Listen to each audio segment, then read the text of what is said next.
Ladies and gentlemen, welcome to Yankee Stadium. Good morning, everybody. Good morning. It is absolutely pouring outside. I just got done walking the dog. If it's like this throughout the day in New York City, I highly doubt that the Yankees will play tonight. And last night was kind of a bummer. We won game one, but game two was a disaster, a debacle. Pick your adjective. Will Warren got roughed up. The Yankees offense didn't do much. It was just not an exciting game, just kind of a dreary game. And you can tell by the response from the people who were in the chat that they were just ready to turn the page until today. So let's talk about what we got coming up. We got one more game with the Angels, and then we've got the Rangers coming to town. And then beginning on Monday, they go to Chicago to take on the White Sox, who just lost 21 games in a row. So those should be some winnable series. The Rangers are actually not off to a great start this year. I mean, great start. I mean, we're in August.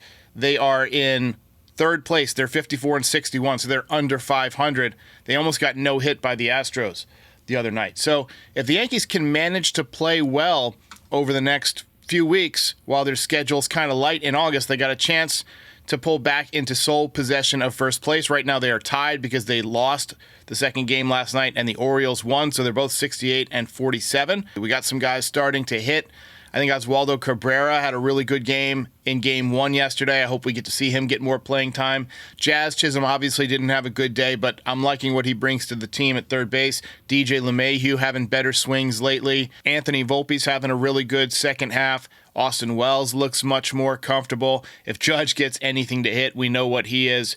And Juan Soto, with the hand injury, kind of got me worried a little bit, but I don't think he'd be running out there every day if there was a chance to make it worse. So it's probably one of those situations where it's just going to get better on its own, and there's no chance of making it worse by swinging the bat. So I expect Juan Soto to eventually come back around once he's feeling better. All right, let's take a few voicemails here on this rainy Thursday morning and see what's on your mind. I live in New York City! I cannot believe you had the balls to do it!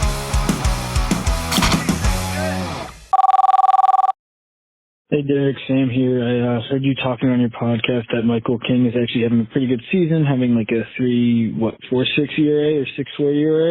And I was just wondering, obviously Juan Soto is the better part of that trade. Obviously that goes without saying, but like how much better? Because our bullpen obviously has been, suffering this year. It's not been a great. So I wonder how useful Michael King would be. Obviously having Juan Soto is better, but how much better? Is it overwhelmingly better? Is it just slightly better to having, a solid, long reliever in the bullpen that we can really use? And how much will that affect us come playoffs? In terms of sheer WAR, wins above replacement, according to Baseball Reference, Juan Soto's been worth 6.9 WAR, while Michael King's been worth 2.8. Kyle Higashioka, who has 14 home runs this year and a 126 OPS plus, has been worth 1.3. So the Yankees are clearly getting more value out of Juan Soto, and that's what it comes down to. Don't even mention like the jersey sales and the merch and all that stuff, because what Juan Soto gives you there is just astronomical compared to all the other players that they dealt away. I do think that they hurt themselves in the rotation by dealing Michael King, but they went out and they signed Marcus Stroman. They've got a better year out of Carlos Rodon this year. Luis Gil has absolutely stepped up. And the bullpen is one of those things that they've been trying to piece together all year, but Mike King would have never been in the bullpen anyway. He was going to be a starting pitcher like he is for San Diego. So to answer your question, much better deal for the Yankees in terms of value. Hey, Derek, Mark down in Virginia calling. I'm a big fan, but I got to really disagree with your take on the intentional walk limitation thing. I get people are frustrated. It's definitely a wuss move by Toronto. But besides all that, how the heck do you enforce it? So, you can't intentionally walk Judge. I just throw 4 curveballs in the dirt. I hear you, and it's obviously not a totally developed idea.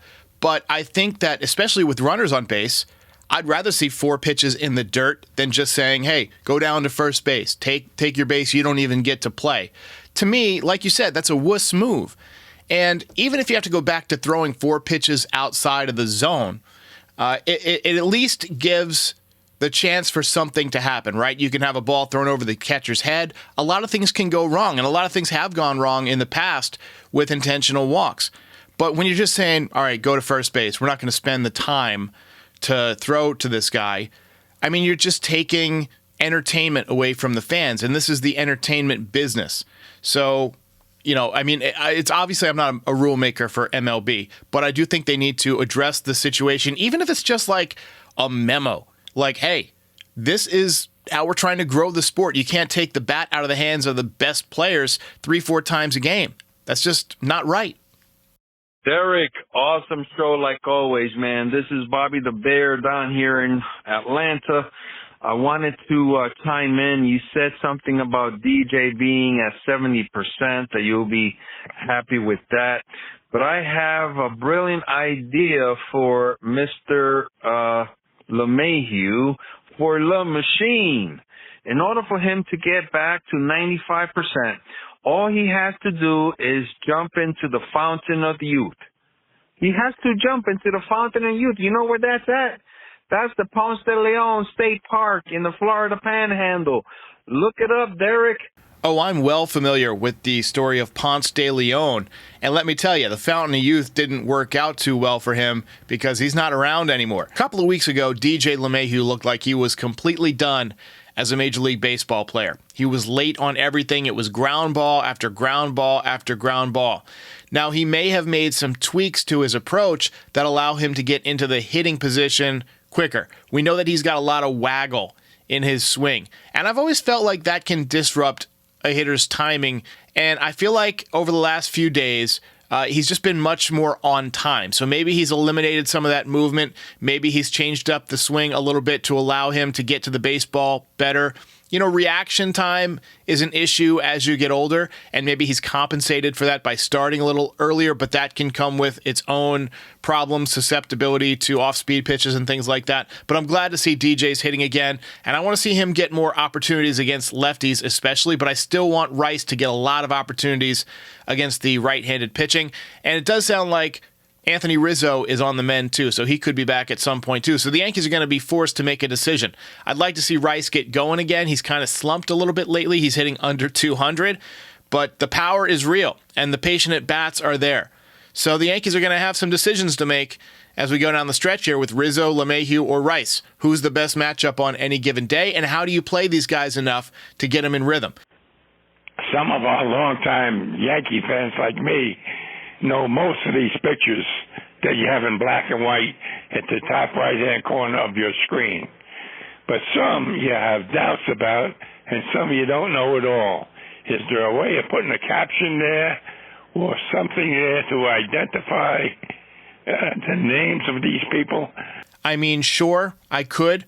I used to have highlights in that spot, but, you know, we would play them on loop throughout the entire podcast, and MLB has like an automated system that views that as you're showing a game or whatever. So I got kind of tagged by this weird thing where if I put highlights up for more than like a few seconds, I get nailed for a copyright flag. So I'm actually talking to a lawyer right now. We're trying to sue to get a declaratory judgment that what we're doing is fair use. So stay tuned for that. We're trying to fix that. But yeah, I'm not going to add captions to all the photos. It's just, it's a lot of work, and I don't think it's necessary to the production. But I appreciate you watching. I appreciate the feedback. All right, guys, I'll be back after the game tonight. If there is a game tonight, don't count on it. Big weather coming. I'll see you next time. Ball game.